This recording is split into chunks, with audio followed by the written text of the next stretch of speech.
Good morning students. Last class में हम लोगों ने SN1 और SN2 रिएक्शंस के बारे में पढ़ा था कि what is the SN1 reaction और what is the SN2 reaction. ये लास्ट क्लास में हम लोगों ने स्टडी कर लिया है SN1 रिएक्शंस क्या होती है और SN2 रिएक्शंस क्या होती है। ठीक है, अब हमारा जो अगला टॉपिक है that is difference DIRENC difference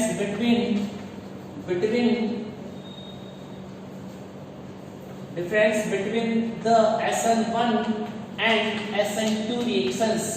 SN1 और SN2 reactions में क्या डिफरेंस होता है ये अब हमको पढ़ना है। ठीक है, ये जो क्वेश्चन है बेटा 2024 RBSE का जो एग्जाम हुआ था 2014 का ये क्वेश्चन है। 2014 में ये क्वेश्चन आया था कि difference between the SN1 and SN2 reaction, कि SN1 और SN2 रिएक्शंस में क्या डिफरेंस होता है। ये जो क्वेश्चन था वो 2014 में आया था। ठीक है, तो मैं इसके दो ब्लॉक कर लेता हूं, जहां मैं लिखता हूं SN1 रिएक्शन और यहां मैं लिखता हूं SN2 रिएक्शन।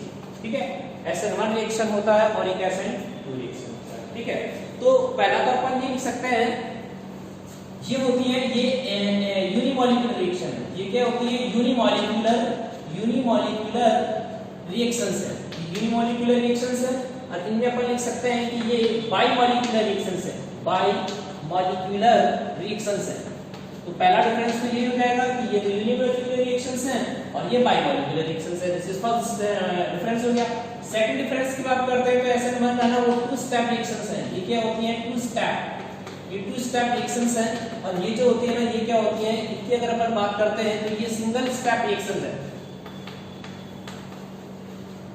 तो एक तो टू स्टेप रिएक्शन हो गया और एक हमारे पास क्या हो गया? सिंगल स्टेप रिएक्शंस हो जाएंगी।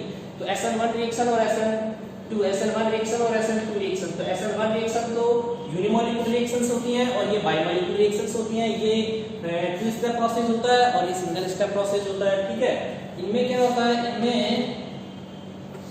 इनमें फॉर्मेशन ऑफ कार्बोकैटायन, इनमें फॉर्मेशन ऑफ कार्बोकैटायंस होता है, इनमें फॉर्मेशन ऑफ कार्बोकैटायंस होता है। और अगर इधर हम बात करते हैं इनमें फॉर्मेशन ऑफ कार्बोकैटायंस है और यहाँ अगर बात करते हैं इनमें, तो इनमें क्या आ जाएगा? इनमें आ जाएगा फॉर्मेशन ऑफ ट्रांजिशन स्टेट होता है, फॉर्मेशन ऑफ ट्रांजिशन स्टेट होता है। तो ये ध्यान रखने वाली बात है कि SN1 रिएक्शंस होती हैं इनमें फॉर्मेशन ऑफ द कार्बोकैटायन होता है और SN2 रिएक्शन जो होती है इनमें formation of the transition state होता है। फोर्थ पॉइंट की अगर मैं बात करता हूं, follow the second order kinetics,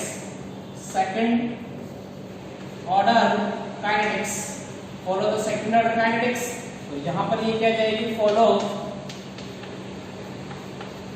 the first order kinetics, follow the second order kinetics और follow the first order kinetics. तो ये भी यहाँ पर आ जाएगा कि ये सेकंड ऑर्डर काइनेटिक्स को फॉलो करती है और ये फर्स्ट ऑर्डर काइनेटिक्स को फॉलो करती है। ठीक है ना, सॉरी ये फर्स्ट ऑर्डर काइनेटिक्स को फॉलो करती है, ये फर्स्ट ऑर्डर काइनेटिक्स को फॉलो करती है और ये जो होती है ना ये सेकंड ऑर्डर काइनेटिक्स को फॉलो करती है। ठीक है, एक और चीज यहाँ पर देखनी है वो ये है कि ये जो रिएक्शंस होती हैं SN1 रिएक्शंस होती हैं, इनमें रासायनिक फॉर्मेशन ऑफ द रासायनिक मिक्सचर, इनमें रासायनिक मिक्सचर बनता है। इनमें क्या होता है? रासायनिक मिक्सचर बनता है और यहाँ पर क्या होता है? यहाँ पर वाल्टन इन्वर्जन होता है। यहाँ पर जो होता है ना वो वाल्टन इन्वर्जन होता है,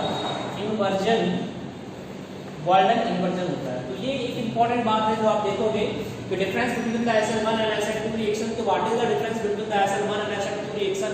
तो SN1 रिएक्शंस है वो यूनिमॉलिक्यूलर प्रोसेस है और SN2 है ना वो बाइमॉलिक्यूलर प्रोसेस है। और SN1 रिएक्शंस है ना वो टू स्टेप प्रोसेस होता है, SN2 जो होता है ना वो सिंगल स्टेप प्रोसेस होता है। ठीक है, इसके बाद में आप ये लिख सकते हो कि SN1 रिएक्शन में the formation of the carbocations होता है और SN2 रिएक्शंस जो होते हैं इनमें formation of the transition state होती है। जो SN1 रिएक्शंस होती हैं वो फॉलो करती है द फर्स्ट ऑर्डर काइनेटिक्स को फॉलो करती है और SN2 रिएक्शंस होती है ना ये सेकंड ऑर्डर काइनेटिक्स को फॉलो करती है। SN1 रिएक्शन में जो फॉर्मेशन ऑफ द रासायनिक मिक्सचर होता है और SN2 रिएक्शन होती है ना इनमें क्या होता है? वाल्टन इन्वर्जन होता है। अब ये ऐसे रासायनिक मिक्सचर क्या होता है? व्हाट इज द रासायनिक mixture, what is the Walton inversion, ये मैं आपको स्टीरियोकेमिस्ट्री में अच्छे से एक्सप्लेन कर दूंगा। जब आपको स्टीरियोकेमिस्ट्री वाला टॉपिक पढ़ाया जाएगा तब इसे एक्सप्लेन कर दिया जाएगा। स्टीरियोकेमिस्ट्री वाला जो हमारा टॉपिक होगा उस स्टीरियोकेमिस्ट्री वाले टॉपिक में ये आपको मैं अच्छे से एक्सप्लेन कर, ठीक है। तो ये हमारा एक क्वेश्चन यहाँ पर कंप्लीट हो गया कि difference between the SN1 and SN2।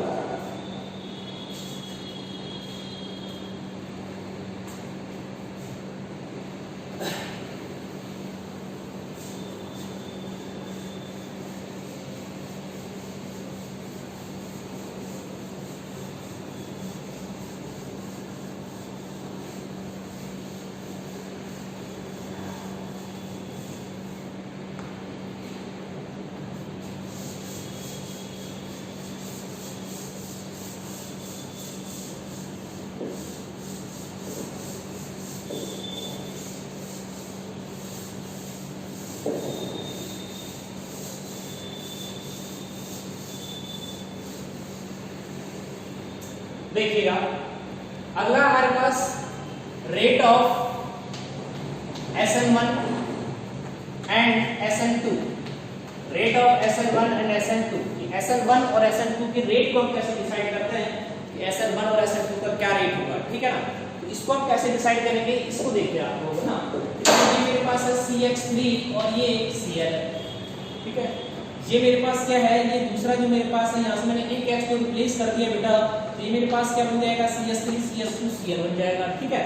फिर इसमें से मैंने एक H को रिप्लेस किया तो ये मेरे पास CH3 और ये CH और ये CH3 और ये Cl हो जाएगा। एक और को रिप्लेस किया तो ये CH3 ये CH3 ये CH3 और ये Cl, इस तरीके के कंपाउंड यहाँ पर बनेंगे, ठीक है। अगर मैं इसको और अच्छे से लिखता हूँ तो इसको ऐसे लिख सकता हूँ HCl और ये H, तो ये CH3 C ये H और ये H और ये Cl, इसको लिखेंगे तो कैसे लिखेंगे, ये CH3 है, ये CH3 है और ये CH3 है और ये Cl, इसको लिखेंगे तो ये CH3 है और ये CH3 है और ये CH3 है और ये हो गया। अब देखिए बेटा ये कार्बन और हाइड्रोजन का जो बॉन्ड है ना, ये पार्शियली पोलर बॉन्ड होता है। Bond between the carbon and hydrogen is the polar partial polar bond होता है। हाइड्रोजन की इलेक्ट्रॉन नेगेटिविटी हाई होती है, इसलिए इलेक्ट्रॉन को लेकर के यहाँ से रिमूव होता है। इलेक्ट्रॉन को लेकर के यहाँ से रिमूव होता है तो मेरे पास फॉर्मेशन किस तरह से आएगी, HCH और यहाँ प्लस आ जाएगा, ठीक है। इसी तरह यहाँ से अगर बात करते हैं तो ये मेरे पास क्या आ जाएगा, फॉर्मेशन ऑफ द कार्बोकैटायंस की बात हो रही है, कार्बोकैटायंस इसमें बन रहे हैं, तो ये CH3 ये H और यहाँ पर ये प्लस आ जाएगा। इसकी अगर बात करते हैं तो ये CH3 ये C और ये मेरे पास CH3 हो जाएगा, और सॉरी यहाँ पर मेरे को एक H लगाना है, तो ये H हो जाएगा, यहाँ प्लस हो जाएगा। यहाँ की बात करते हैं तो ये CH3 ये CH3 और ये CH3 और ये प्लस, ठीक है। अब इन सबको देखने के बाद हम क्या देखते हैं, इसमें देखा जाता है कि यहाँ पर कार्बन पर क्या पॉजिटिव चार्ज आ रहा है, मतलब कार्बोकैटायंस मिल रहा है, carbocation carbocation carbocation carbocation. You know carbocation का जो स्टेबिलिटी होता है, कार्बोकैटायन का जो स्टेबिलिटी होता है वो डिपेंड करता है कि प्लस आई प्रभाव पर, किस पर, प्लस आई प्रभाव। तो यहाँ पर प्लस आई प्रभाव है, यहाँ पर भी प्लस आई प्रभाव है, यहाँ पर भी प्लस आई प्रभाव है, यहाँ पर भी प्लस आई है, यहाँ पर भी प्लस आई है, यहाँ पर भी प्लस आई प्रभाव, ठीक है। अगर मैं बात करता हूँ आपसे सबसे more stable carbocation, stability of the carbocations depend upon stability of the carbocations directly proportional to the plus I प्रभाव, okay, plus I factor directly proportional होती है। अब अगर आप यहाँ देखते हो तो ये प्लस आई और प्लस आई इसमें प्लस आई सबसे ज्यादा इसमें, तो स्टेबिलिटी ऑफ द कार्बोकैटायन है ना, तो मैं यहाँ लिख देता हूँ स्टेबिलिटी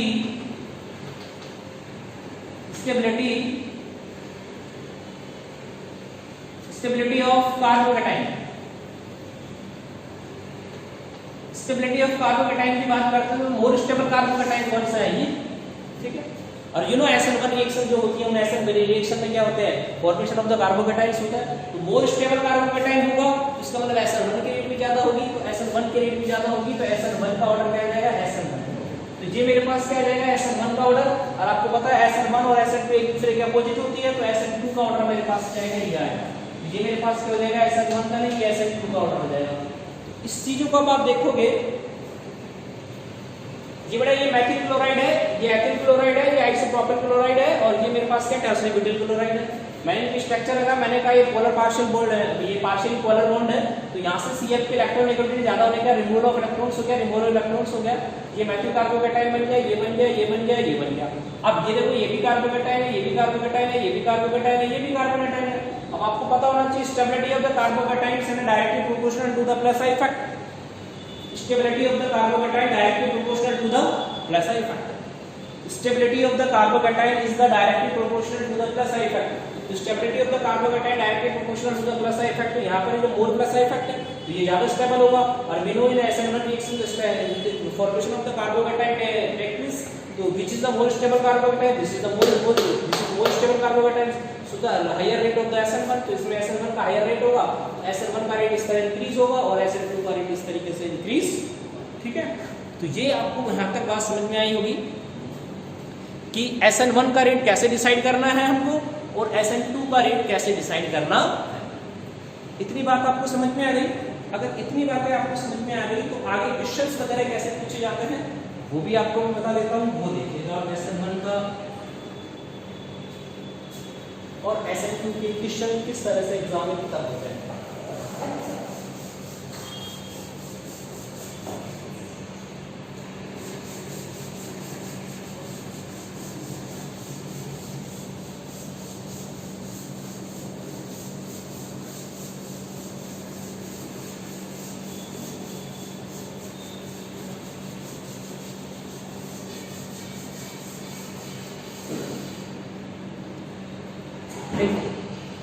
ऑर्डर ऑफ SN1 का ऑर्डर क्या होगा? SN1 का जो ऑर्डर होगा वो होगा मेरे पास 3 डिग्री, 2 डिग्री एंड 1 डिग्री। ये SN1 का order 3 degree, 2 degree and 1 degree. ठीक है। ऑर्डर ऑफ SN2 का ऑर्डर क्या होगा? SN2 का ऑर्डर क्या होगा? 1 डिग्री, 2 डिग्री एंड 3 डिग्री। ये SN2 का ऑर्डर है।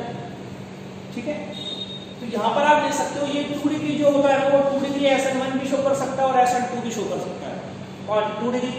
ठीक है, लेकिन स्पेशली जो देखा जाता है वो 3 डिग्री के एस्पेक्ट में और 1 डिग्री के एस्पेक्ट में देखा जाता है। तो 3 डिग्री और 1 डिग्री के एस्पेक्ट में अगर आप देखते हैं तो 3 डिग्री अगर कार्बोकेटाइन्स आपके 3 डिग्री अगर आपके पास सबस्ट्रेट है तो SN1 रिएक्शन होगी। अगर आपके पास 1 डिग्री सबस्ट्रेट है तो आपके पास रिएक्शन होगी SN। अभी क्वेश्चन है, ये मेरे पास CH3Cl है। ठीक है, ये मेरे पास है CH3 CH2Cl है। ठीक है, फिर मेरे पास क्या आ गया CH3 और ये 2 टाइम और ये CH और ये Cl है और ये मेरे पास क्या आ गया CH3 और ये 3 टाइम और ये C और ये Cl है। ठीक है, अब हमें ये पता लग गया ये 3 डिग्री है, ये 2 डिग्री है और ये 1 डिग्री है, ये कोई सा डिग्री नहीं है। अगर सपोज कीजिए मेरे से उसने क्वेश्चन पूछ लिया कि इनका SN1 का ऑर्डर क्या होगा।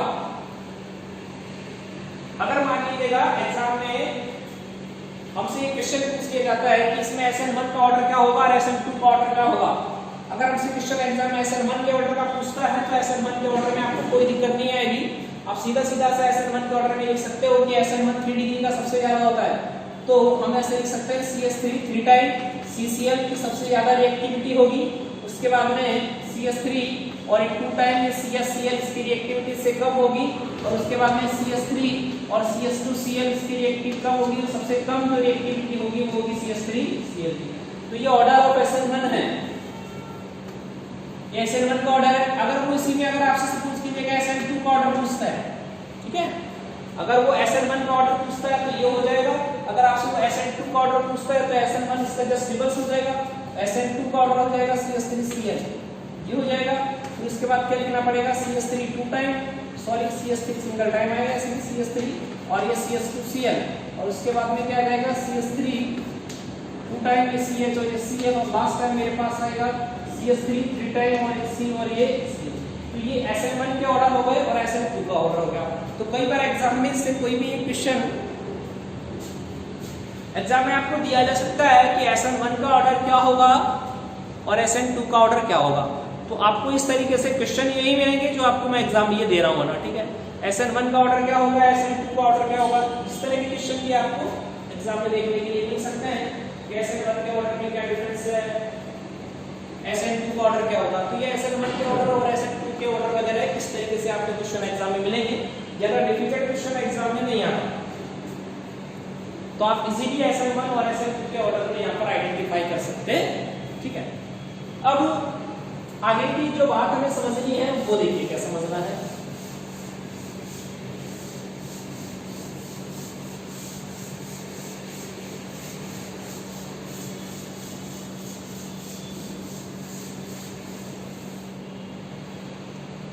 ठीक है, आगे की बात को अगर हम समझने की कोशिश करेंगे तो आगे की बात को कैसे समझेंगे वो इम्पोर्टेंट है ना। समझने की बात यह है कि SN1 एंड SN2 का जो रेट है ना, SN1 to SN2 का जो रेट है ना वो डिपेंड करता है लीविंग ग्रुप पर भी, डिपेंड करता है लीविंग ग्रुप पर भी, इस पर भी डिपेंड करता है लीविंग ग्रुप पर भी डिपेंड करता है। ठीक है, अब देखो लीविंग ग्रुप पर कैसे डिपेंड करता है। सपोज कीजिए मेरे पास क्या है क्वेश्चन CH3F CH3Cl CH3Br और CH3I।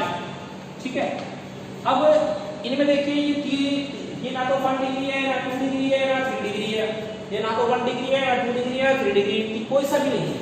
अब इनमें अगर मेरे से पूछा जाए कि इनका ऑर्डर ऑफ द SN1 और SN2 क्या होगा, तो ऑर्डर ऑफ द SN1 और SN2 में आपको पता है ना कि यहाँ पर देखिए ये I है, ये ब्रोमाइड है, ये क्लोराइड है और ये फ्लोराइड है।